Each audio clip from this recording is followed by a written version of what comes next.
Une émission qui s'appelait Jean Bombeur. L'idée de base, c'était une idée de faire une émission drôle, humoristique, supposée humoristique. Alors on s'y est collé, on trouvait très drôle les blagues que l'on faisait, on trouvait très drôle la programmation qu'on lançait, et la plupart de nos camarades de fac qui étaient avec nous venaient en même temps que nous dans le studio. Et en venant en même temps que nous dans le studio, on dansait, on chantait pendant les disques et on faisait notre émission.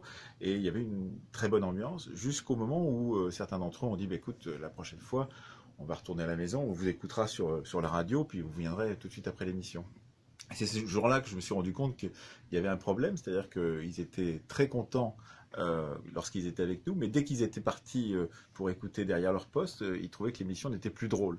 C'est à ce moment-là qu'on s'est rendu compte avec mon petit camarade que c'était pas la même chose de faire de la radio pour des gens qui étaient avec vous dans le studio ou pour des gens qui étaient de l'autre côté du poste. Et à ce moment-là, on s'est dit, il faut peut-être se professionnaliser et faire autre chose que de la radio libre et de la radio d'amateur.